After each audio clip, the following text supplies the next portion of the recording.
네, 그러면 앞에서 결국에는 컴퓨터 사망으로 인해서 마무리 못했던 부분들 빨리 마무리하고 빨리 끝내도록 해보겠습니다. 앞에서 조천상민 수륙무역장정을 하다가 말았어요. 조선과 청나라의 상민과 농민이 물과 육지에서 무역을 할 때 지켜야 될 룰입니다. 이거의 핵심 내용은 뭐냐면 온 상인들, 특히 청나라 상인들이 우리나라 어디에서도 물건을 팔 수 있게 되는 거예요.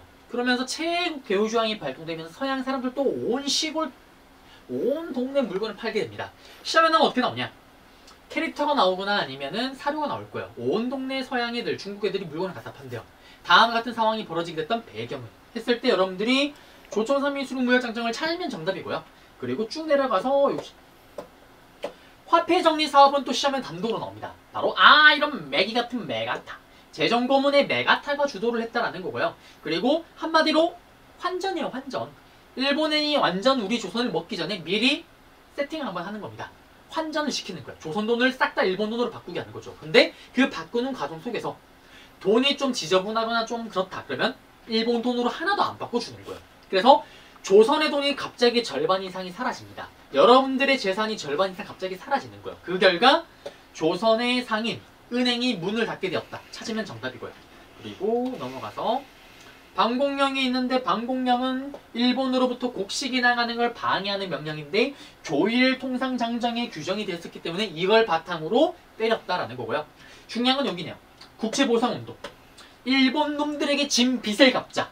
일본 나라의 부채를 갚자라는 국채보상운동. 저의 고향인 대구에서 돈 아저씨, 서상돈 아저씨와 빚을 한번 찾아보자.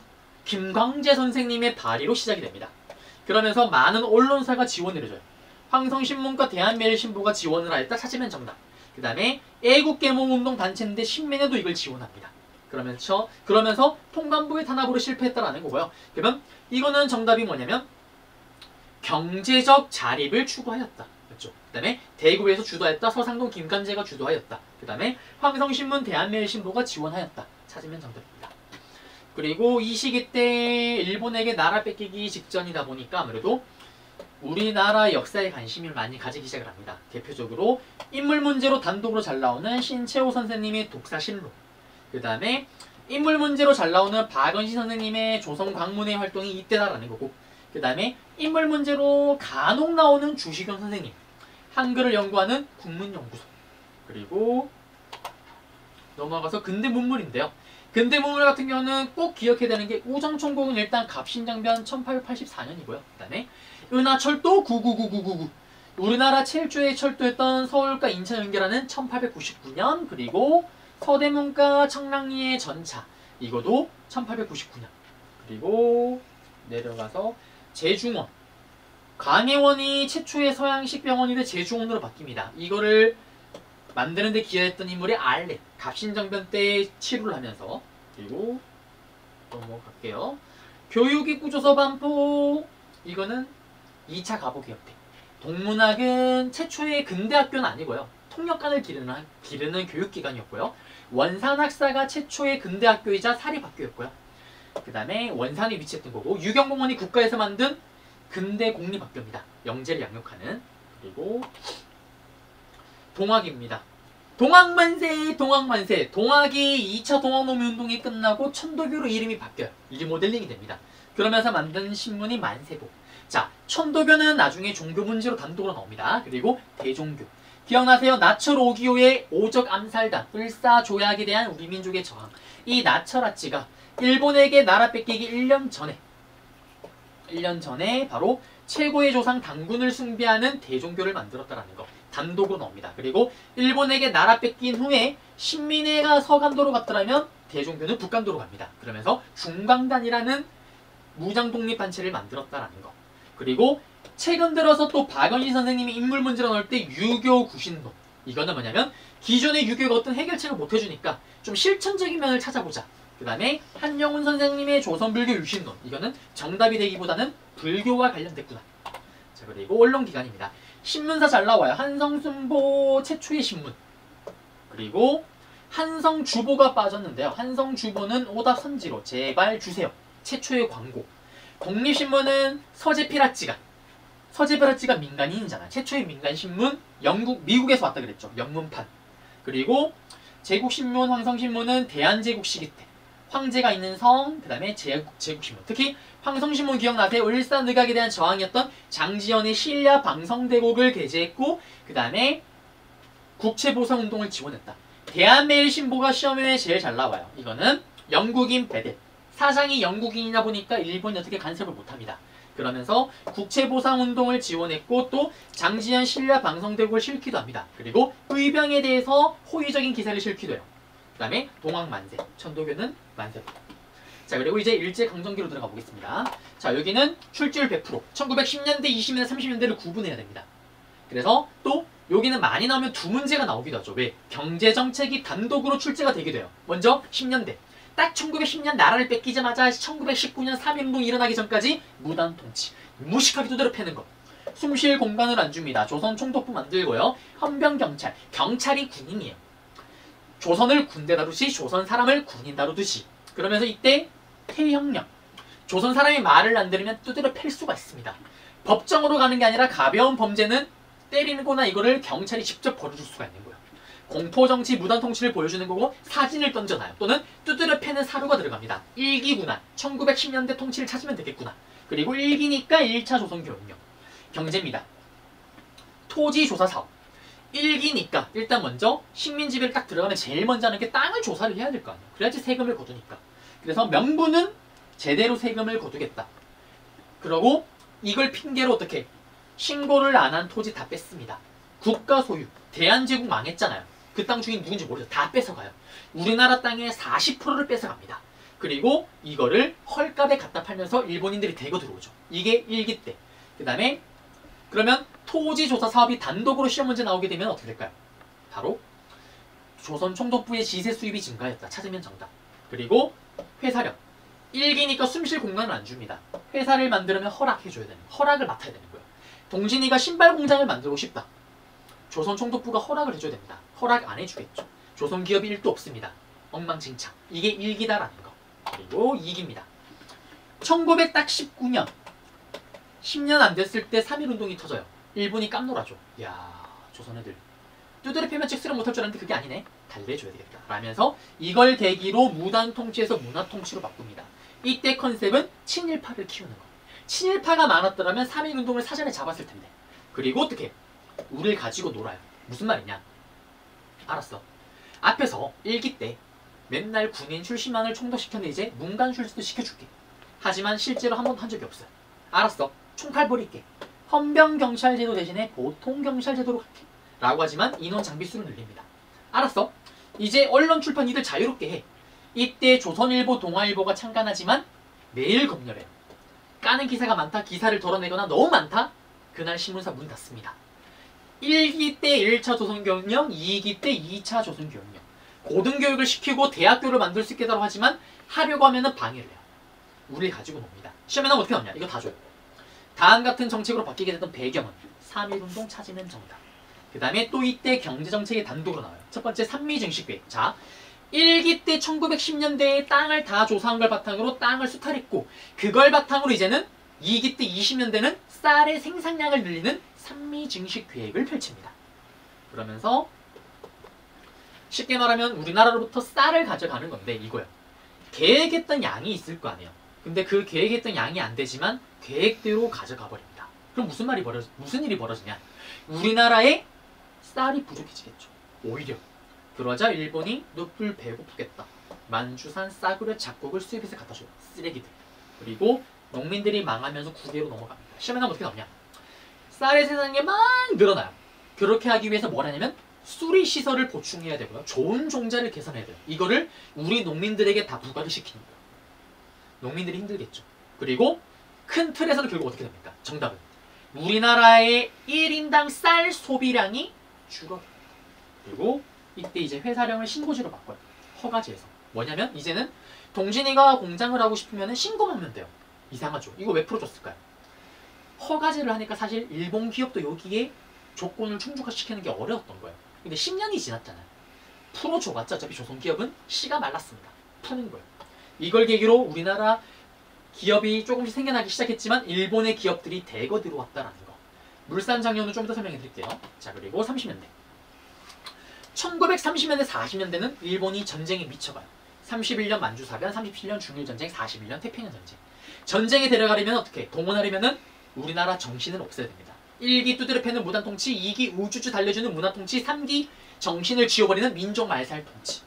그러면서 나오는 게 너희들은 자랑스러운 천황국가의 신민이다. 황국 신민화 정책. 그걸 위해서 뭐냐면 니들 우리 일본과 같은 사람이야. 그러니까 일본 사람이야. 성실을 바꿔야지 창식이면. 니들 신문 문 닫아. 신문사 문 닫습니다. 니들은 자랑스러운 천황국가의 신민이야. 황국 신민서사. 그 다음에 니들 일본 영웅들 일본 천황 모시는 거 가서 절해. 신사 참배. 궁성여백. 아침마다 도쿄를 보면서 절을 해.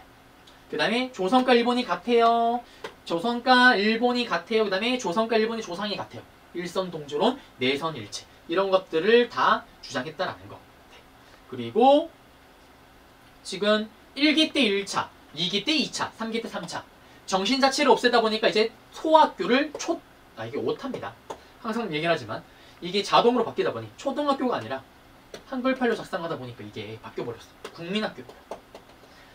아재 판별기라고 했었죠. 제가 강의 때, 본강의 때. 제가 국민학교입니다. 국민학교가 초등학교로 바뀌었어요. 왜 바뀌었냐면 국민학교가 이때의 국민학교 불립니다. 천황국가의 신민이 다니는 학교다. 그래서 국민학교가 된 이유도 3기다라는 거. 그 다음에 전쟁이 미쳐가잖아요. 전쟁 기지로 만들어요. 병참 기지요. 남쪽에는 면을 기르고 북쪽에는 양을 기르면서 원자재 확보. 그리고 중일전쟁이 37년도에 터지면서 그 다음에 조선으로부터 모든 걸 총동원한다. 38년에 국가 총동원령. 그러면서 지금까지 문제가 돼 있는 지원병, 강제징용, 그 다음에 위안부 문제가 다 이때입니다. 그리고 중일전쟁 이후에 국가 총동원법 이후에 전쟁이 제일 중요한 쌀을 사고 파는 거는 일본만이. 쌀을 배급해서 우리나라 딱 굶어 죽을 만큼만 줘요. 그 다음에 절의 종, 학교에 있는 종 다 떼갑니다. 다 녹여서 탄피를 만드는 거예요. 이게 전부 다 3기입니다. 시험에 나오면 이런 사진들 주고 다음 같은 일이 벌어졌던 시기에 볼 수 있는 모습을 했을 때 3기 때 내용을 찾으면 정답이에요. 자, 그리고 3.1운동. 3.1운동은 시험에 단도로 나옵니다. 시험에 나오면 어떻게 나오면 3.1운동 힌트 주고 다음 민족운동에 대한 설명을 오는 것은 일단 배경. 외국의 미국 대통령이 윌슨의 민족 자결주의. 식민지 국가 민족 스스로 운명을 결정할 필요가 있다. 우리나라 독립운동가들. 우리 결정이 되겠는데? 독립하자. 그리고 고종 황제의 죽음. 이때 죽음이 일본의 독사설 루머. 그리고 10년 가까이 행해졌던 일본의 무단 통치에 대한 반발. 그리고 도쿄에서 유학생들이 28 독립선언. 이거는 정답이 안 돼도 오답 선지로 많이 들어가요. 다른 문제가 나올 때. 그래서 국내에 있던 민족 대표 33인들이 우리 한번 학생들과 손을 잡아서 한번 들고 일어나보자 라면서 준비를 합니다. 그렇지만 3월 1일 탑골공원에서 원래 독립선언문을 읽고 시작을 하려고 했지만 민족 대표들이 참여를 하지 않아요. 그러면서 학생들이 읽으면서 시작되는 게 바로 3.1운동이고 결국에는 외국에까지 널리 확산이 됩니다. 그렇지만 무단 통치 시기 일본이 가혹하게 진압을 실패로 끝났고 그 가혹한 진압이 제암리 학살건, 유관순 열사의 순국 이런 내용이 들어갔을 때 다음 자료와 관련된 민족운동에 대한 설명을 오는 것은 자 그러면 정답이 제일 잘 되는 건 결과입니다. 제대로 된 리더나 조직, 단체가 있으면 좋을 텐데 3.1운동을 계기로 임시정부가 수립되었다. 정답. 그 다음에 중국의 2달 후에 5.4운동 인도의 간디 선생님의 반영운동에 영향을 끼쳤다. 정답. 그리고 역시 만세론 세상이 안 바뀌네. 20년대 그래서 봉오동 청상리 무장독립부제 의열단이 만들어지는 거예요. 그리고 일본이 가장 크게 놀래죠. 두드려 패서는 안 되겠구나. 문화통치로 전환하였다. 정답. 이게 정답으로 제일 잘 들어갑니다. 그리고 임시정부. 임시정부는 상하이 초기 때 임시정부를 단독으로 내거나 한인애국단을 단독으로 내거나 아니면 충칭 시기 때 한국 강복군을 단독으로 냅니다. 자 그러면 일단 초기 임시정부. 3.1운동을 계기로 세계정부가 만들어졌어요. 합치자. 합칩니다. 그게 9월달에. 그러면서 임시정부니까 임시대통령이 이승만. 그 다음에 임시정부니까 삼권분립 맞춰서 임시정부니까 임시국회, 임시의정원. 그리고 정부가 어디에 있나요? 상하이에 있습니다. 상하이에 있다 보니까 국내와 연결하기 위해서 비밀 연락 조직망 연락하고 통하는 영통제 교통국 정답으로 제일 많이 되고 제시문으로 제일 많이 들어갑니다. 그리고 정부는 돈이 많이 필요하죠. 독립공채 똑같은 말로 애국공채를 발행해요. 요거도 임시정부 문제 나올 때 힌트로 들어갑니다. 그리고 비밀 연락 조직망 중에 가장 대표적인 게 만주의 이일웅양행, 부산의 백상산행. 그리고 상하이에 위치했던 이유가 상하이는 외교 외교의 근거지입니다. 무슨 말이냐면 상하이는 온 나라 외교 대사관들이 모여있어요. 그리고 자유롭게 중국이 풀어놓은 공간입니다. 외교를 통해서 그들의 지원을 얻기 위해서. 그래서 상하이 위치했던 거고요. 외교의 활동이 중심을 두다 보니까 당연히 미국의 체인점, 구미위원부, 파리 위원부 정답이 됩니다. 그 다음에 독립신문을 또 발행해요. 임시정부가 있고 이런 활동을 하고 있어요. 앞에 독립협회 독립신문과 이름만 똑같은 거예요. 그 다음에 일본이 자꾸 역사 왜곡을 하고 있으니까 사로 편찬서를 만들어서 한일관계 사로집을 만들었다. 이거 정답이 됩니다. 그리고 보시면은 여기 표 있죠. 애국공채, 독립공채. 요걸 통째로 다 주고 다음 같은 조직을 가졌던, 다음을 발행했던 단체 조직에 대한 설명을 본 것입니다. 자, 그리고 1919년에 만들어졌는데 23년 만에 위기가 와요. 3, 4년 만에. 왜? 연통제, 교통제 발각이 되고요. 그 다음에 이승만이 자기 멋대로 미국에게 우리를 도와달라고, 미국이 우리를 관리하고 지배를 주세요. 이런 편지를 씁니다. 그리고 성과가 없어요. 외교활동이. 그러면서 분열이 일어납니다. 그러자 1923년 심하니까 이게 나오게 돼요. 바로 국민대표회의가 개최가 돼요. 뭐냐면 독립운동가들이 싹 다 모여서 어떻게 할 건지 한번 우리 회의를 해보자. 이때 임시정부를 새로 만들자. 개조해보자. 현상 유지를 하자. 합의가 안 돼요. 그러면서 임시정부는 분명히 처음 시작할 때는 우리나라 최고의 독립운동 단체였지만 이게 결렬되면서 수많은 독립운동 단체 중에 하나가 되어버립니다. 그러면서 암흑기에 빠져요. 그러면 요 설명 다 주고 시험에 나오면 어떻게 나오냐. 연표에서 모르시오. 1923년이니까 그 사이에 연표에 있는 기준점을 보고 푸시면 되겠죠. 그리고 1931년도에 시간이 많이 지났습니다. 암흑기에 빠진 임시정부의 새로운 활력을 불어넣기 위해서 김구 선생님이 만든 비밀 조직이 한인애국당, 의열단체입니다.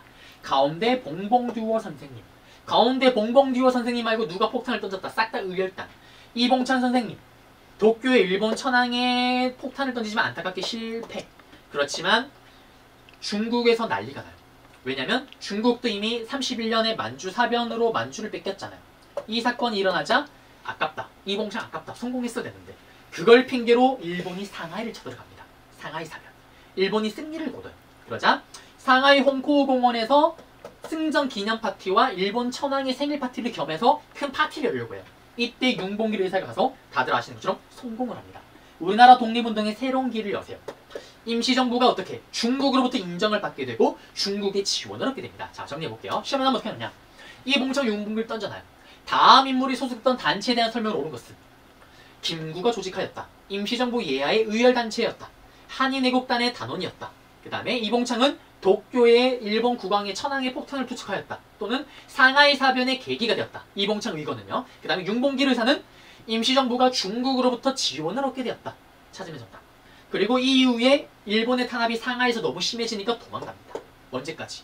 딱 1900, 광복되기 5년 전, 딱 1940년 충칭에 정착하는 거예요. 그러면 이때 정착하기 전까지는 또 암흑기고요. 정착하면서 이제 5년 동안 임시정부 27년 동안 가장 큰 활약 활동을 하게 됩니다. 먼저 김구 선생님에게 힘을 실어주기 위해서 김구 주석제, 그리고 김구당을 중심으로 한국독립당이라는 큰 여당을 만들어요. 그리고 보세요. 홀수 단위로 큰 사건이 생겨요. 일단 정착하자마자 사람들이 그 소식을 듣고 모여드니까 군대를 만들어요. 시험에 잘 나오는 한국강복군입니다. 총사령관은 지청천. 그리고 41년도에 태평양 전쟁이 벌어지자 우리도 일본을 치겠다 대일선전포. 그 다음에 42년도에 김원봉 선생님, 의열단을 중심으로 만든 군대인 조선의용대가 합류합니다. 전투력이 강해지자 그걸 바탕으로 1943년도에 인도 미얀마 전선에 한국 광복군이 영국군과 함께 싸워요. 그 소식을 들은 미국이 광복했던 그 해, 미국 전략정보국 OSS와 함께 국내로 들어가는 국내 진공작전을 준비를 해요. 이거는 광복되기 5일 후에 준비됐었는데 8월 20일 준비지만 8월 15일 일본이 항복하면서 실패로 끝납니다. 자, 정리해볼게요. 한국 광복군이 단독으로 나올 거예요. 어떻게? 지금 제가 말했던 것들 중에 몇 개가 제시문 박스에 들어가요. 다음 독립군, 다음 단체 조직에 대한 설명을 옮겼을 때 나머지를 찾으면 정답. 자, 그리고 20년대입니다. 20년대 국내에서는 민족주의 계열이 애국개몽운동 계열이 더욱더 이렇게 바뀌었다고 보시면 돼요. 실력을 키우자. 실력 양성 운동의 일환으로 회사령이 이제 철폐됐어요. 20년대. 신고하면 회사를 만들 수가 있습니다. 그래서 은동진 간장공장, 참계란공장, 은동진 메리아스 공장, 고무신 공장 만들어지니까 일본이 당황을 해요. 그러자 일본이 자기네들 물건의 세금을 없애버립니다. 그러면 일본의 물건에 비싼 세금이 때렸던 것들 사라지면서 질 좋은 일본 물건이랑 질이 좀 떨어지는 운동진 물건이 가격이 똑같아요. 사람은 현명합니다. 비록 일본의 물건이지만 싸고 질 좋은 거 사는 건 당연한 거예요. 운동진 공장이 위기에 빠집니다. 그러자 물산장려운동. 국채보상운동이랑 헷갈리면 안 돼요. 이거는 평양에서 조만식, 지역문제 평양에서 조만식이 물산장려운동. 그러면서 전국으로 확대됩니다. 그렇지만 결국에는 사회주의 계열이 반대를 해요. 이거 해봤자 운동진 배만 불릴 뿐이다. 그리고 조선 총독부가 또 방해를 하겠죠. 실패로 끝났다. 그리고 그러면 문제가 나오면 어떻게 될까요? 조만식이 주도, 그 다음에 우리 물건을 쓰자라는 실력 양성의 운동의 일환이었다. 민족주의 계열이 주도하였다. 정답. 그 다음에 대학을 만들려고 해요. 2차로. 대학을 만들려고 했지만 이거의 규정은 2차 조선 교육령에 있는 내용입니다. 그렇지만 모금을 막 해요. 이상재 선생님이 주도를 해서 하지만 이것도 결국 어떻게 될까요? 일본의 방해. 그리고 일본이 말을 하지. 경성제국대학을 만들면서 방해를 시킵니다. 끝. 자, 그러면서 두 개 다 실패로 끝났어요. 그러자 타협적 민족주의와 비타협적 민족주의. 여기는 친일파. 민족주의 계열에서 친일파가 나오고요. 비타협적 민족주의가 두 개로 쪼개집니다. 그리고 마지막으로 했던 운동이 바로 문맹퇴치운동. 한글을 모르는 사람들이 많으니까 그걸 알게끔 하자. 29년도에 문자보급운동, 조선일보, 그 다음에 한글이라는 여기 교재. 그 다음에 브나로드 운동입니다. 브나로드 운동은 동아일보에 주도를 했다. 민중속으로. 이게 브나로드가 러시아 말인데 우리나라 말로 번역하면 민중속으로. 자, 그러면 시험에 나오면 어떻게 했냐. 요거 사진 다 주고. 다음 자료. 문맹퇴치운동이다. 조선일보, 동아일보가 참여했다. 학생들도 참여했다. 그 다음에 민족주의 계열에서 주도하였다. 실력양성운동의 일환이었다. 그 다음에 또 보세요. 물산장려운동 사진이랑 두 개를 같이 줘요. 둘의 공통점. 민족주의 계열에서 주도하였다. 문맹퇴치력. 실력양성의 운동의 일환으로 전개되었다. 끝. 그 다음에 이제 사회주의 계열이 이시면 됩니다. 사회주의 계열은 대표적으로 암태도 소작쟁이. 소장님들이 지주가 뜯어가는 게 너무 많아요. 친일지주 문제철에 저항했던 게 암태도 소작쟁이입니다. 연도도 좀 기억해주세요. 23년도고요. 그 다음에 노동운동의 가장 대표적으로 뭐가 있냐면 원산 노동자 총파업. 단독으로 시험에 나와요. 라이징 선 회사에서 구타 사건이 일어나자 노동자들이 들고 일어납니다. 임금이 너무 낮다. 노동 환경 보장해달라. 그러면서 정답 잘 되는 게 외국의 프랑스든 이런 외국에서 노동자들이 격려 메시지를 보냅니다. 그리고 1931년도에 평양 을밀대에서 강주롱이라는 여성 노동자가 고공농성을 또 벌이게 됐다라는 거. 그리고 60만세 운동입니다. 고종황제의 죽음으로 3.1운동. 고종황제의 아들이었던 순종황제의 죽음으로 또 60만세 운동. 1926년. 자, 순종이 또 루머가 돌아요. 일본이 죽였다는 독살설 루머. 그러자 이때 국내에 있던 사회주의 계열과 민족주의 계열이 함께 한번 준비를 해요. 학생들과 함께. 그렇지만 일본이 3.1운동을 생각하면서 사전에 다 조사를 하고 다 잡아버려요. 그러면서 실패로 끝나냈지만 결국 순종의 장례식에 맞춰서 학생들을 중심으로 해서 일단 시위가 일어나요. 그렇지만 바로 탄압으로 끝납니다. 자, 고종의 인산일날에 일어났던, 고종의 장례식에 일어났던 민족운동 3.1운동으로 푸시면 되고요. 순종의 인산일 60만세 운동으로 푸시면 돼요. 그리고 중요한 거는 순종의 인산일 샹샹한 꼴랑꿍 했을 때 결과 영향이 중요해요. 다음 민족운동에 대한 설명을 오는 것은 민족주의와 사회주의가 같이 했다고 얘기했잖아요. 처음으로. 괜찮네. 우리 같이 한번 해볼까? 민족협동전성운동이 일어나게 되는 계기가 되었다. 민족유일당 운동이 일어나게 되는 계기가 되었다. 이거의 결과 신간회가 결성되었다. 찾으면 정답. 그리고 여기 보시면 신간회 단독으로 나옵니다. 이 신간회가 만들어졌던 이유는 여기 보시면은 앞에 봤던 60만세 운동 배경, 그 다음에 사회주의 단체였던 정우회가 정우회 선언을 발표를 해요. 반대쪽에 있는 민족주의도 한번 손잡아봐라. 오케이? 잡습니다. 그 다음에 조선민흥회라 그래서 민족주의 계열의 단체인데 여기에 일부 사회주의애들이 참여를 해요. 오, 괜찮네? 같이 해보자. 이게 정답이 되기도 합니다. 신간의 문제가 나올 때 신민이랑 헷갈리면 안 돼요. 그리고 또 좌우합작에 의한 최대 규모의 단체. 그리고 중요한 건 여기 광주 학생 항일 운동을 지원하였다. 그리고 각종 운동을 또 지원하게 돼요. 요거 주목하시고요. 요건 좀 이따 보여드릴게요. 자, 그리고 광주 학생 항일 운동입니다. 2년 후에요. 신간회가 만들어지고. 일단 큰 틀은 식민지 교육 차별이고 직접적인 배경은 한일 학생의 충돌. 여학생이 기차를 타고 집에 가는 길에 일본인 남학생에게 성희롱을 당합니다. 그러자 우리나라 남학생이 일본 학생을 때리죠. 패싸움이 벌어져요. 일본 경찰이 모든 책임을 우리나라 학생에게 뒤집어 씌웁니다. 그 사실이 알려지자 광주 일대 모든 학생들이 전부 다 동맹휴학 시위를 일으키죠. 그러자 앞에 만들었던 신간회가 저 어린애들이 저런 일을 당하면 우리가 가만히 있을 수가 없다. 지원을 합니다. 그러면서 전국 규모로 확산됐다. 시험에 나오면 어떻게 나오냐? 광주에서 일어났던 학생들에 관한 시위가 일어났대요. 그리고 여기 앞에 봤던 학생 간의 충돌 얘기가 막 나옵니다. 정답은 항상 신간회가 지원하였다. 정답. 그리고 앞에 가서 신간회 문제가 나올 때 정답 제일 잘 되는 거. 광주 학생 항일운동의 진상조사단을 파견하였다. 찾으면 정답. 그리고 사회운동, 소년운동, 우리의 심장을 뛰게 만드는 어린이날. 어린이날을 만든 게 소파 방정환 선생님이고 천도교 소년회, 천도교가 동학이라고 얘기를 했죠. 어린이도 하늘이다. 어린이, 어린 아이들을 하나의 인격체로 존중하자. 어린이라는 단어를 이때 처음 만들고 어린이 잡지 어린이날. 소년운동입니다. 단독으로 나오기도 하는 거고요. 그 다음에 좌우합작단체가 신간회였다면 여성 버전이 근우회, 근우라는 잡지. 그리고 똑같이 신간회와 똑같은 활동을 해요.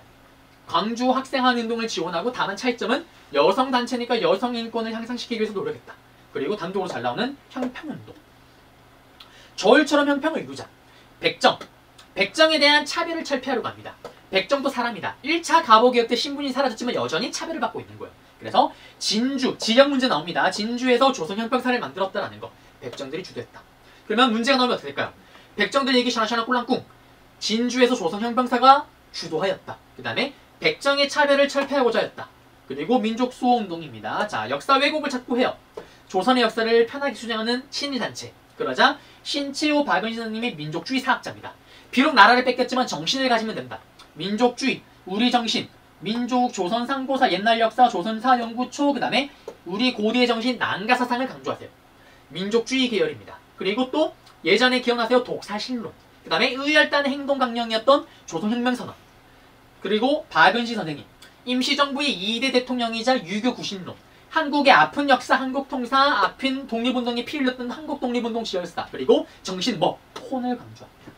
그래서 이 둘의 공통점, 민족주의 사학자다. 민족 정신을 고취시켜서 독립을 하고자 하였다. 찾으면 정답. 그리고 각각 단독으로 출제가 되는 거고요. 이들을 개성했던 게 조선학운동. 바로 정약용 99주년을 계기로 실학 연구를 하면서 특히 정의모 선생님이 민족의 문일평 선생님 조선심. 자, 그리고 사회경제사학. 최근에 안 나온 지 오래됐습니다. 신채호 박은희 선생님은 오답으로 많이 들어가는데요. 나오면은 백남훈 선생님은 사회경제사학. 유물사관에 맞췄을 때 우리나라의 발전 속도가 다른 나라와 다 똑같이 가더라. 그러므로 일본이 얘기했던 니들은 정체되어 있었다. 우리가 식민지배를 들어가서 한 단계 건너뛰었다. 이거를 비판하죠. 정답은 항상 나오면 백남훈이 만약에 나왔다. 일본의 정체 선언을 비판하였다. 실증주의 사학은 정답이 된 적이 없어요. 이들의 오답 선지로 들어갑니다.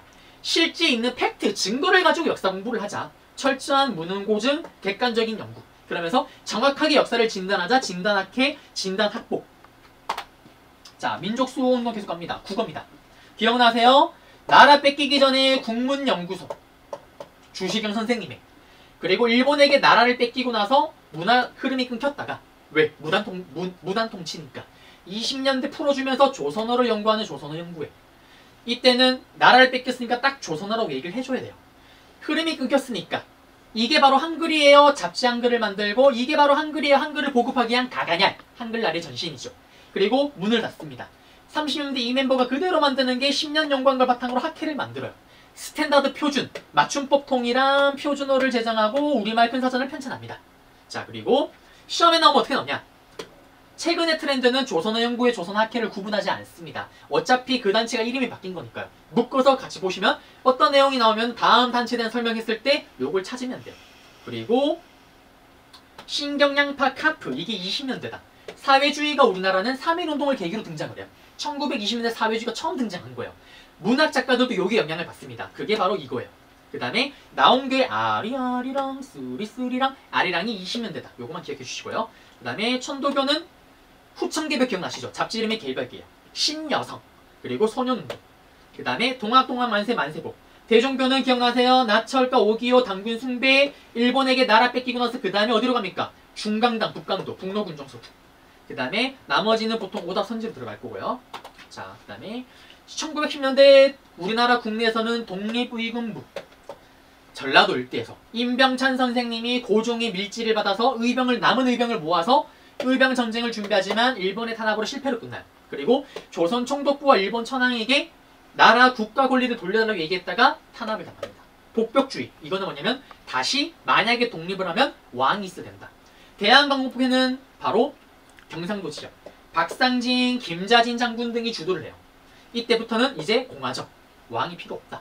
그러면서 여러 가지 활동하지만 결국 실패로 끝나요. 자, 둘은 잘 안 나오긴 하지만 나오면은 일단 정리를 하자면 사람 이름을 던져놓거나 또는 공통점, 차이점. 일단 독립의군부는 의령군대 의병이잖아요. 고종이 밀지를 받았고 복벽주의다. 여기는 공화정이다. 그리고 둘의 공통점은 국내 비밀 결사단체다. 자, 그리고 여기는 어떻게 나오냐? 여기를 가, 여기를 나, 또는 여기를 다 해서 또는 여기를 가라고요. 가 지역에 있었던 1910년대 독립활동에 대해서 옳은 것을 했을 때 디테일한 내용을 물어보는 게 아니라 여기에 무슨 단체가 있었다는 걸 물어봐요. 일단 여기 시오시오. 신민회가 여기 삼원보 시오시오. 독립운동 기지를 만듭니다. 기억나시죠? 그러면서 시는 강습소가 시는 무관학교로 바뀌고요. 그 다음에 신민회가 만든 단체가 경학사, 부민단, 한족회고 여기 서간도니까 소로 군정서구. 그래서 북간도 지역, 서간도 지역은 제일 중요한 게 삼원보 마을, 시는 강수소, 시는 무관학교. 제일 중요합니다. 그 다음에 여기 북간도죠. 북간도는 기억나세요? 대종교. 중강단이 북로 군정서. 이게 제일 정답이 잘 됩니다. 그 다음에 시오시오. 시오시오시 만나면 비밀보로 바뀌어요. 여기 북간도 학교, 명동학교. 그 다음에 연해주 블라디보스토크. 자, 여기 같은 경우는 완전 다른 나라잖아요. 열심히 일을 해야 돼요. 건업에. 열심히 일했으면 이름을 남겨둬요. 성명에. 그 다음에 이게 확대된 게 대한강복군 정부고 그리고 대한국민회도 중요해요. 왜? 대한국민회가 임시정부가 만들어질 때 연해주에 있던 정부가 합쳤을 때 이 정부입니다. 끝났습니다. 그 다음에 여기 보시면은 그 내용 여기 쭉 있는 거고요. 그 다음에 미국도 중요해요. 미국은 대한인국민회가 미국이고 그 다음에 하와이의 대조선 국민공단 박용만 선생님의 그 다음에 여기는 빠졌지만 멕시코의 숙무학교 그 다음에 멕시코의 에네켄 농장 그 다음에 그럼 됐나요? 네, 일본 상하이는 신한청년단 최근에 여기가 자주 나옵니다. 그래서 여기 설명 주고 대조선 국민공단 또는 숙무학교 또는 에네켄 농장 설명 주고요. 다음 설명하고 있는 지역을 지도에서 찾으시오. 그러면 멕시코는 멕시코, 미국이면 미국 찾아야 되는 거예요. 그리고 봉오동 전투부터 가보겠습니다. 3.1운동이 실패로 끝나자 우리는 드디어 앞에 봤던 것처럼 10년 동안 준비한 걸 바탕으로 독립투쟁을 해요. 먼저 봉오동. 단독으로 나오겠죠. 대한독립군의 홍범도 장군이 일본이 독립군을 잡으러 들어오자 유인합니다. 어디로? 봉오동으로. 그러면서 작사를 해요. 빡친 일본. 훈춘 지역에서 사건을 조작해요. 무슨 말이냐? 지금 중국 땅이잖아요. 중국으로 들어가기 위해서 어떻게 하냐면 일본 사람들을 독립군이 죽이고 있다. 조작을 한 후에 어떻게? 대규모 군대를 끌고 갑니다. 그게 청산리 대첩이 되는 거예요. 보자 일본이 어떻게 될까요? 대규모 군대를 끌고 오자 독립군들이 싹 다 청산리에 모입니다. 이때 모였던 게 북간도 일대니까 김자진의 북로 군정서군, 홍범도에 대한 독립군. 그리고 6일 동안 싸우면서 대승을 거둬요. 우리 독립군 사상 최대 승리입니다. 그러면서 여기 내용 잡아드렸고 그러니까 어떻게 될까요? 일본이 더 빡쳐요. 간도 참변, 간도를 작살냅니다. 다 죽겠다, 도망가자, 도망가요. 일단 먼저 밀산 지역에 36개 독립군단, 모든 독립군단이 모입니다. 홍범도의 대한 독립군이랑 헷갈리면 안 되죠. 그리고 또 청산리는 보세요. 봉오동은 홍범도의 대한 독립군, 청산리에서는 봉오동의 대한 독립군과 북로 군정을 같이 했어요. 봉오동 때는 김자진이 합류하지 않습니다. 맞죠? 그 차이. 그 다음에 독립군이 다 모였던 거 대한 독립군단. 그리고 이들이 어디로 가냐? 도저히 만주는 있을 수가 없으니까 소론으로 가요. 자유시로 들어갑니다. 근데 여기서 우리 독립군끼리 서로 싸우다가 결국에는 자유시 참변이 일어나요. 자, 정리해볼게요. 이렇게 나와요. 봉오동, 훈춘, 청산리 다 주고 다음 독립군이 이후에 겪었던 사건은 시간 순서로 갑니다. 자유시 참변 겪었다. 또는 밀산 한흥동에서 대한독립군단을 조직하였다. 정답. 자, 그리고 돌아와요. 다시 만주로 돌아와서 세계정부 참정신 세계정부가 만들어집니다. 이게 얼마나 파란만장해요. 5년만 이런 일이 다 벌어지는 거예요. 그리고 이때 미스야 협정. 자, 보시면 만주로 돌아오니까 일본이 어떻게 만주에 있던 동네 깡패들 군벌과 조약을 체결해요. 야, 만주 깡패들아, 독립군 잡아줘. 부당 1억씩 줄게. 그러면서 만주에서는 어떤 일이 벌어지냐? 중국과 일본이 동시에 독립군을 잡습니다. 그러니 위기에 빠졌다. 우리 힘을 모아보자. 세계 참정신 정부를 합치는 3부 통합운동. 이게 1929년까지 스토리예요. 그리고 제가 앞에서 빠졌지만 1925년도에는 일본이 치안유지법이라는 걸 만들어요. 이게 또 제시문 힌트로 많이 들어가요. 무슨 말이냐면 딱 25년에 사회주의자를 잡겠다는 명목으로 잡아서 독립운동가 다 잡아버리는 거예요. 이걸 주고 이게 이기 때다라는 것도 기억하셔야 됩니다. 25년. 그리고 30년 초반 한중연합작전. 1931년도에 만주사변이 터지면서 어머나 중국도 일본에게 땅을 뺏겼네요. 그러니까 중국이 먼저 제안을 해요. 야, 만주 독립군과 같이 싸우자. 아하. 그러면서 이때 한중연합작전. 시험에 이렇게 나옵니다. 한국의 독립군 조선혁명군과 어떻게 중국의 의용군이 샤나샤나 꿀랑꿍, 한국 독립군이 중국의 호러군과 샤나샤나 꿀랑꿍. 다음 같은 상황이 벌어졌던 이유는 한중연합작전이 전개되었다. 만주사변이 배경이 되었다. 연표에서 찾으시오. 만주사변 이후에 찾으면 정답입니다. 자, 그리고 양세봉아찌가 중국의 의용군과 함께 조선혁명군과 함께 영릉과 흥경성, 제가 안기부분 얘기했었죠. 보시면 양세봉 장군은요, 영훈의 베프, 내 친구 영흥아, 영흥이가 조선의 혁명을 위해서 중국에서 의료용사가 되었다. 영릉과 흥경성 전투에서 조선혁명군과 중국 의용군이 연합했다. 그 다음에 내려가서 한국 독립군. 지청천 아저씨는 우리 한국은 독립할 수 있다. 그러자 중국의 호로새끼가 니들은 못한다. 그러자 이 호로새끼가 꼬방시기로 대전사 죽어버렸다. 대전자령 쌍송보 사도화자 전투에서 대승을 얻었다라는 거. 네. 그래서 보통은 여기가 나오게 되면은 오답으로 앞에 20년대 무장독립투쟁이 들어가거나 아니면 한국 강복군의 임시정부의 독립군의 내용이 들어갈 거예요. 자, 그리고 의열단 단독으로 시험에 나옵니다. 3.1운동을 계기로 김원봉 선생이 만든 의열투전 단체예요. 이때 친일파를 죽이고 일본의 기구를 박살냅니다. 그리고 신채호 선생님의 단독 문제 나온다 그랬죠. 조선혁명선언. 그리고 여러가지 이런 활동. 그러면 이 활동 주고 다음 단체에 대한 설명으로 옳은 것은 김원봉이 조직하였다. 요거 활동했다. 신채호의 이 내용을 행동강령으로 삼았다. 그런데 노선을 바꿔요. 왜? 활동을 열심히 하지만 효과가 별로 없는 거예요. 의열단은 죽습니다. 친일파 죽으면 또 다른 친일파. 일본인 고위관리 죽이면 또 다른 관리가. 건물 부시면 더 좋게 리모델링. 그러면서 어떻게? 안 되겠다. 제대로 된 정부와 조직을 만들어보자. 의열단 말고. 그러면서 배워야 되겠죠. 의열단 단원을 이끌고 중국의 황푸군관학교 입교. 심화에서는 이게 정답이 되기도 해요. 그리고 배웠으니까 이제 학교를 만들어야죠. 조선인 간부를 길러야 됩니다. 조선혁명간부학교. 그리고 드디어 꿈을 이뤄요. 첫 번째 꿈. 제대로 된 정부. 민족혁명당. 그러면 의열단이 문제가 나올 때 보통 여기 앞에서 정답이 되지만 심화에서는 황푸군관학교 입교하였다. 정답.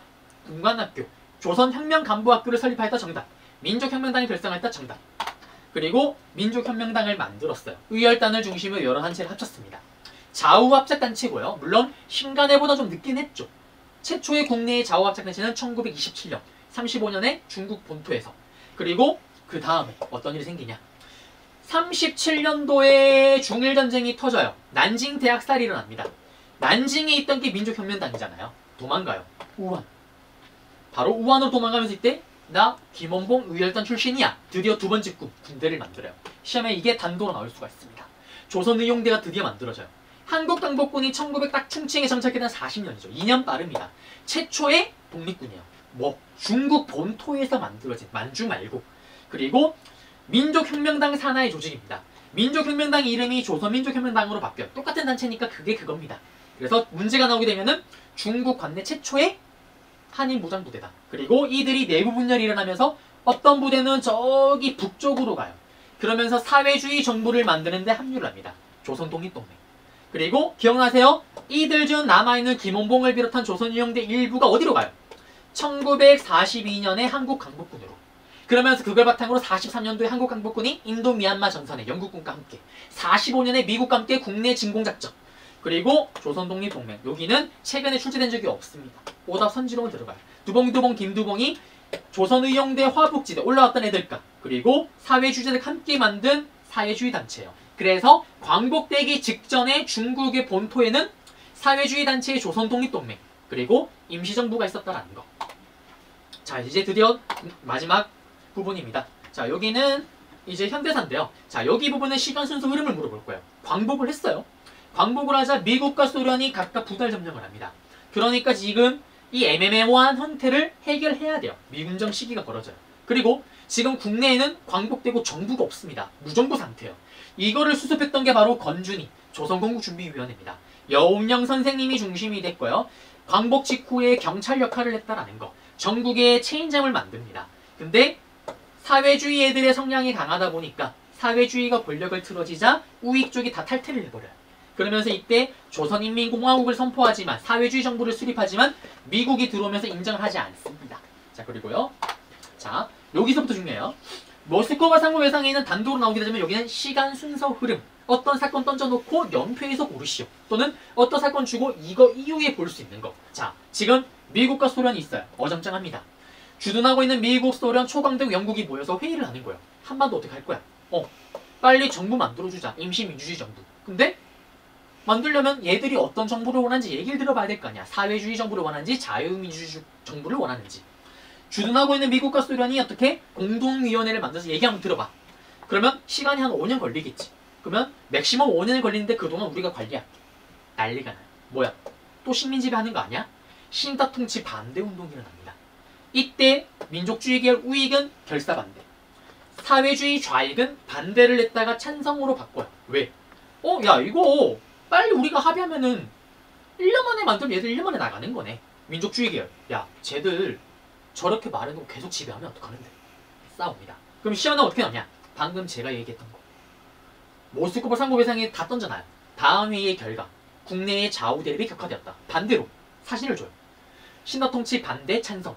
배경. 모스크바 상고회상 회의. 자, 그리고 문제가 생기니까 미소공동이 열렸어요. 빨리 한번 얘기를 해봐라. 결렬. 왜? 서로 미국과 소련이 원하는 정부가 다르잖아요. 사회주의, 자유민주주의. 그러자 이승만이 이때 정을 빨아. 지금 큰일 났죠. 북한에는 어떻게 김일성이 사회주의 정부를 만들려고 해. 소련과 손을 잡고. 우리도 빨리 남한만의 정부. 뭐야? 이거 분단되는 거 아니야? 그걸 계기로 빨리 만나서 얘기해보자. 좌익과 우익이 만나는 좌우합작 운동. 배경에는 바로 좌우 대립의 격화, 1차 미소공동위원회 결렬, 정읍 발언. 만났어요. 만나니까 더 싸웁니다. 원칙에 합의를 했어. 더 싸워. 결국에는 결렬. 그러자 2차 미소공동위원회 결렬. 시간 순서를 아셔야 돼요. 합의가 안 되죠. 미국이 유엔에 토스. 유엔? 그러면 선거해. 북한, 소련 반대. 왜? 인구 비례로 선거 안 돼요. 남한 인구가 더 많잖아요. 반대. 유엔? 선거 가능한 지역만 선거해. 남한의 분단이 확정된 거죠. 왜? 남한만 선거를 하는 거니까. 더블김. 김구와 임시정부 때 부주석이었던 김규시 선생님. 나는 안 된다. 용납할 수 없다. 김일성과 김두봉을 만나러 북한으로 갑니다. 남북 협상. 합의가 안 됐겠죠. 합의가 됐으면 분단이 안 됐을 테니까. 순서 흐름이에요. 이런 상황 속에서 제주도에서는 또 5월 10일 총선거를 한 달 앞두고 제주 4.4 사건. 사회주의 계열이 남한의 정부에 반대를 하면서 들고 일어나요. 이거를 진압하는 과정에서 민간인이 학살을 당합니다. 제주 4.4 사건. 그럼에도 불구하고 결국엔 우리는 남한의 총선거가 이루어져요. 시험에 잘 나옵니다. 우리나라 최초의 보통선거입니다. 그리고 이 선거를 통해서 우리는 국회의원을 우리가 뽑은 거예요. 이 국회의원이 처음으로 헌법을 만들죠. 헌법을 제정했다 재헌국회의원. 임기는 2년입니다. 그러면 이 재헌 국회의원이 했던 역할이 뭘까요? 시험에 나오면 선거하는 자료가 나와요. 다음 선거로 수립된 국회 역할. 두 가지입니다. 뭐? 친일파 죽여버리자. 친일파 청산. 두 번째, 농민들의 오랜 꿈. 내 땅을 주세요. 농지개혁법을 시행하였다. 자, 그리고 여기 보시면 정부가 수립이 됐습니다. 그러면 시험에 나오면 어떻게 하냐면 이렇게 나올 거예요. 남북협상이나 이승만 정읍 발언 얘기가 나왔다. 연표에서 고르시오. 활동사에 들어가면 되겠죠. 그리고 자, 정부가 수립되고 나서 제주 4.4 사건이 진압이 안 됐던 거예요. 총선거 중에도. 그래서 제주도에서는 국회의원 선거가 완벽하게 이루어지지 못합니다.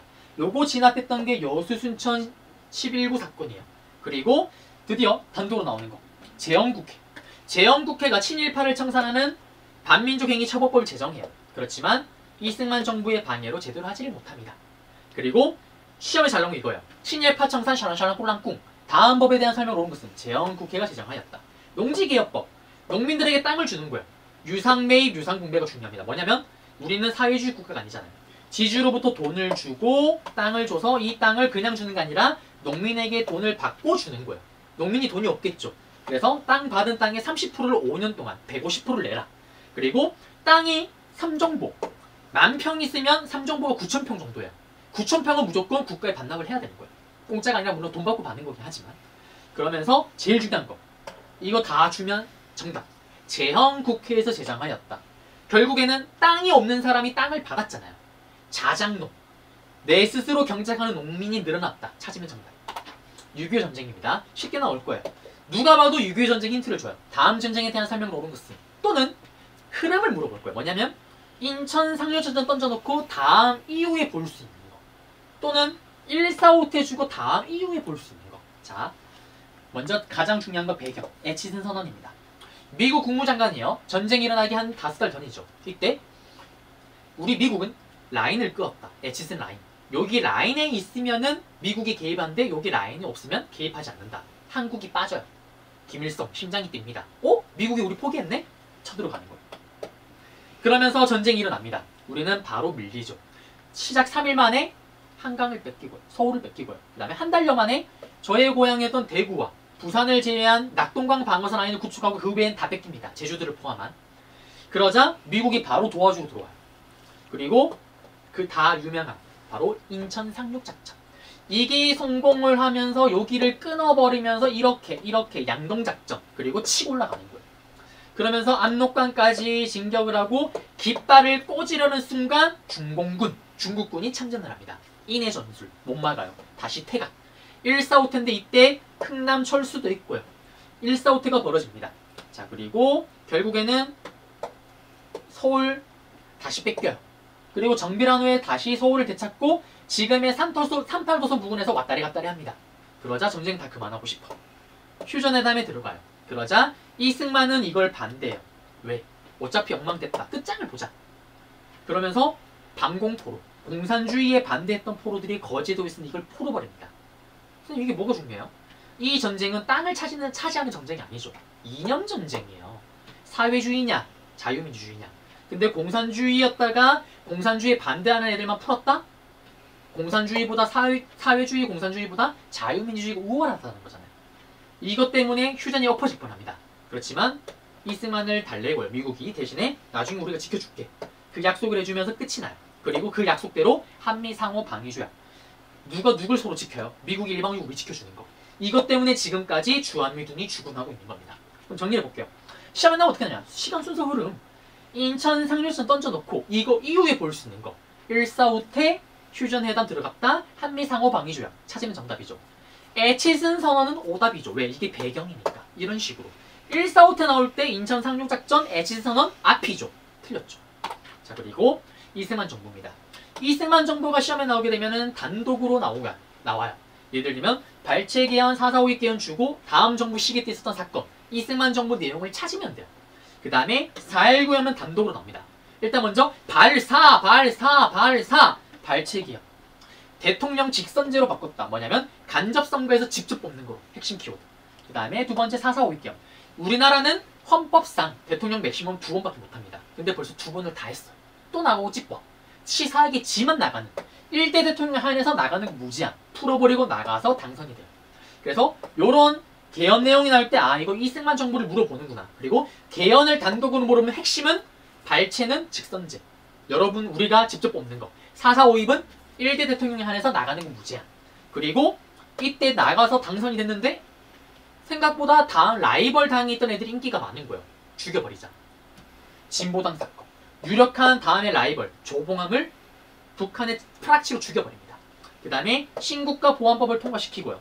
그 다음에 자기에게 비판적인 경향신문 문 닫아요. 그리고 다음 선거를 또 앞두고 있는데 이때 3.15 부정선거가 일어납니다. 이승만은 단독 출마 당선인데 이때 부통령을 이승만의 같은 당 소속이었던 이기붕을 당선시키고 싶은 거예요. 왜? 이승만이 나이가 너무 많습니다. 우리나라는 헌법상 이승만이 만약에 문제가 생기면은 부통령이 대신하는 거예요. 근데 앞에 계속 선거에서 부통령은 반대쪽 당에서 당선됐습니다. 부정선거 들어가요. 투표함을 통째로 바꾸고요. 돈 주고 투표를 사고요.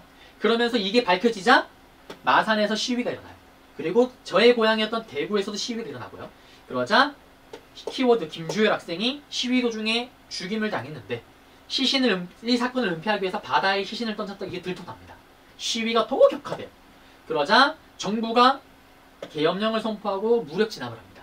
그러자 대학 교수단이 시국 선언을 나서면서 결국에는 이승만이 하야를 해요. 하와이로 떠납니다.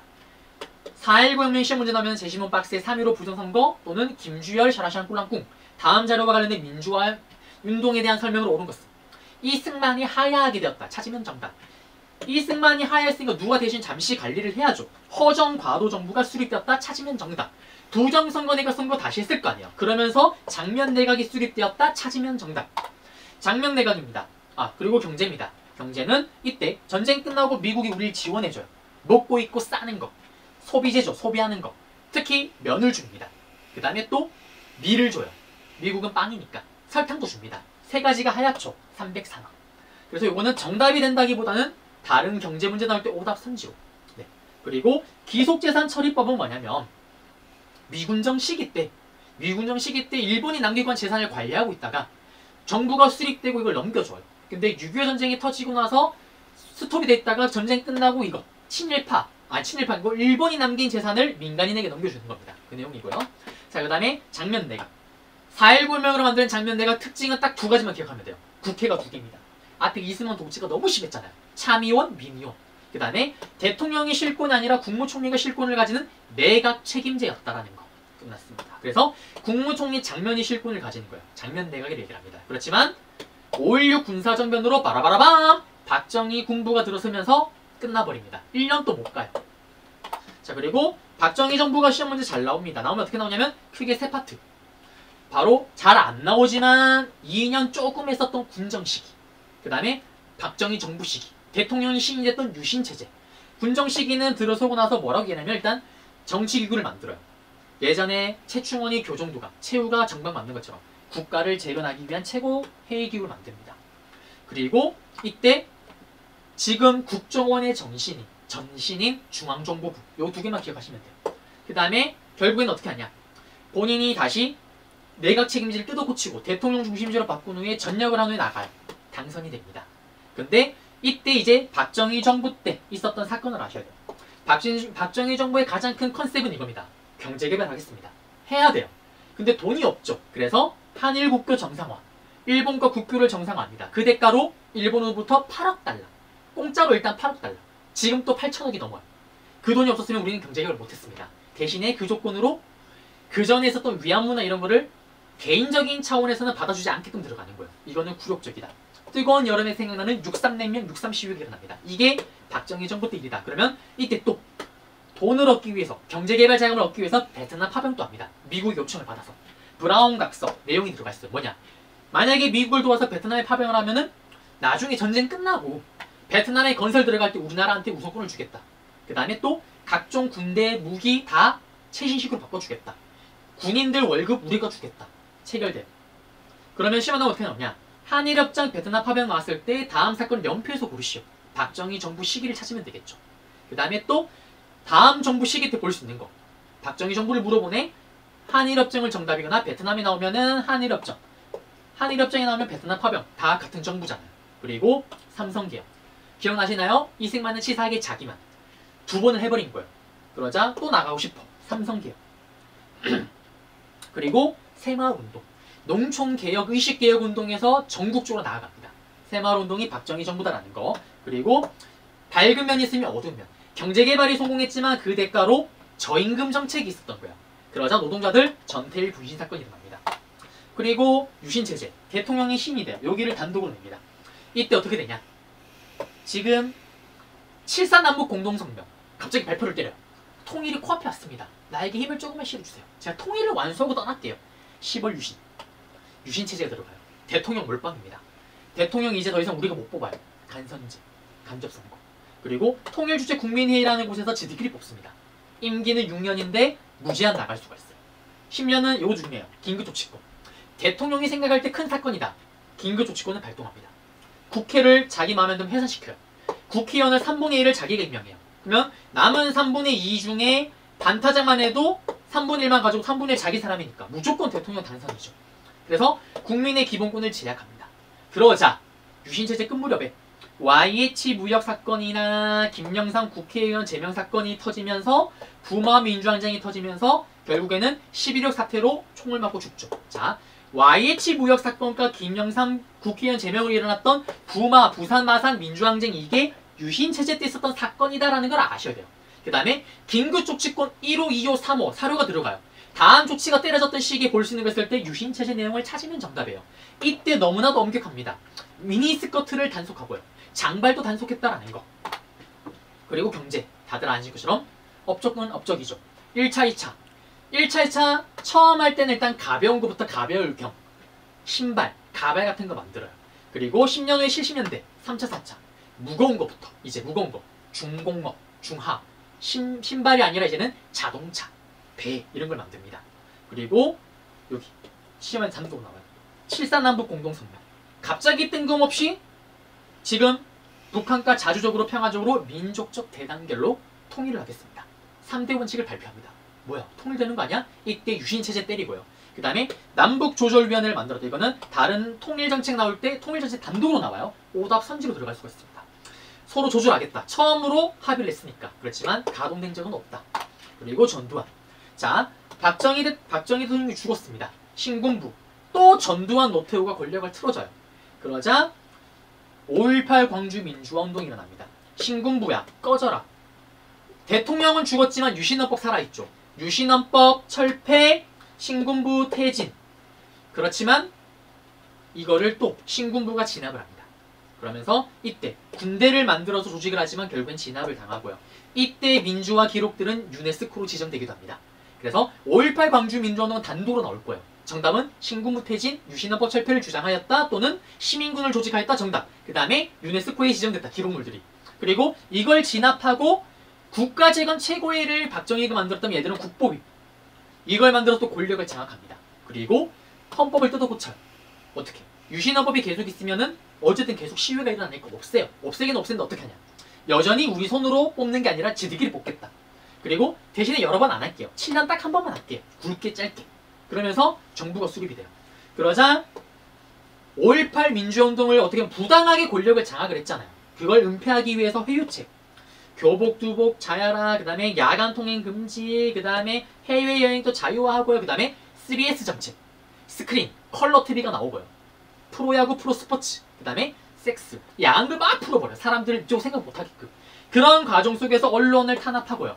삼청교육대를 만들어서 깡패를 잡겠다라고 만들었지만 자기들에게 저항하는 민주화 인사를 거기다 박아버립니다. 그리고 이런 내용들. 그러면 야구 나왔다. 아, 전두환 정부 얘기를 물어보고 있구나. 그리고 정답도 잘 나오는 거. 시험 문제고 6월 민주항쟁. 전두환 정부 때 어떤 일이 벌어져? 이제 우리 손으로 대통령 뽑고 싶다. 그러면서 대통령 직선제를 요구하는 시위가 일어나요. 그러자 박종철 서울대 학생이 고문치사 사건. 신문을 봤다가 죽었는데 국가의 발표는 책상 빵! 아, 놀래서 죽었다. 알고 봤더니 폐에 물이 가득 찬 물고문 들고 일어납니다.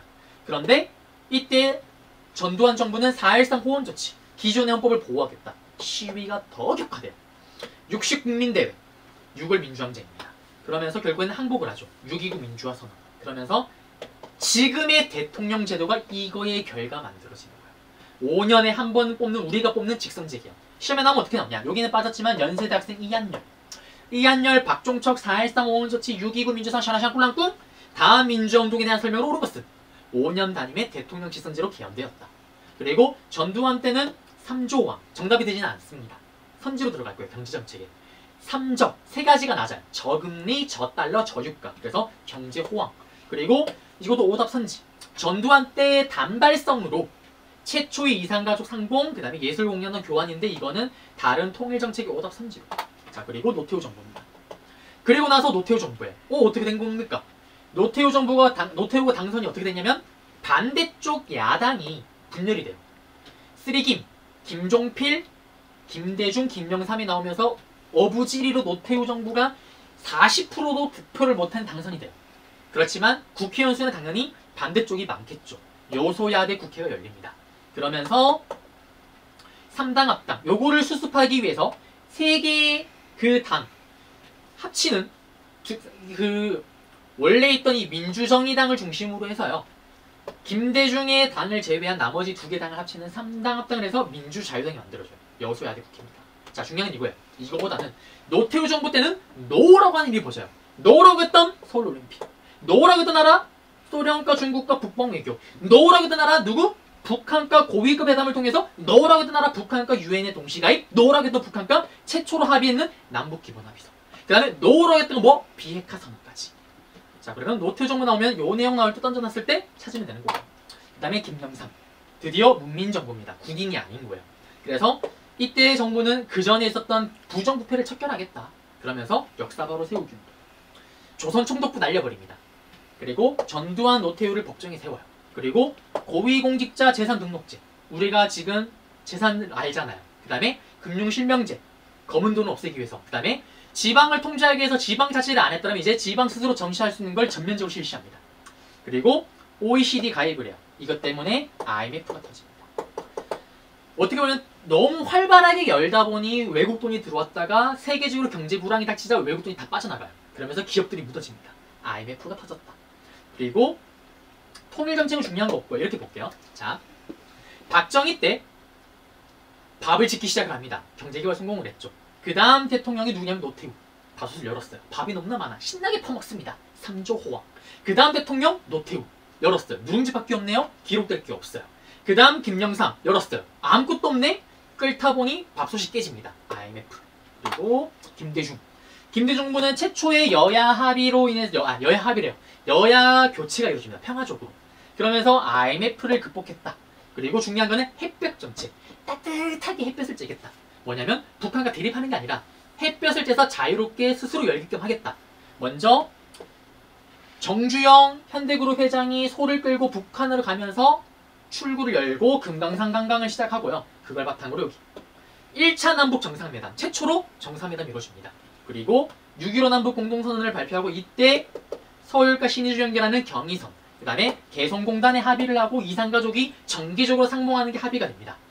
그리고 이거를 그대로 이어받았던 정부가 바로 그 다음 노무현 정부죠. 중요한 게 금강산 육지관광을 시작하고 개성공단을 이제 본격적으로 설치를 합니다. 그리고 2차 남북 정상회담을 했고 14 남북 공동성명을 발표했다라는 거. 네, 그래서 여기는 각각 1차 남북 정상회담, 2차 남북 정상회담 나오고 노무현 정부 그리고 김대중 정부는 정부 문제로 또 단도로 나온다라는 거. 네, 이상을 해서 모든 내용 다 잡아드렸고요. 여러분들 고생 많으셨습니다. 그리고 죄송합니다. 네, 컴퓨터의 부재로 컴퓨터가 바보가 된 관계로 마무리를 깔끔하게 못했지만 어쨌든 이렇게 해서 업로드 해드릴 거고요. 일단 여러분들 다음 회차 때부터는 아마 저의 새로운 강의와 함께 아마 새로운 곳에서 이 라이브 강의도 진행을 할 거예요. 그래서 앞으로는 이런 사고가 일어나지 않을 겁니다. 네, 그러면 저는 다음에 또 더 좋은 모습으로 여러분들 찾아뵙도록 하겠습니다. 여러분들 고생하셨습니다.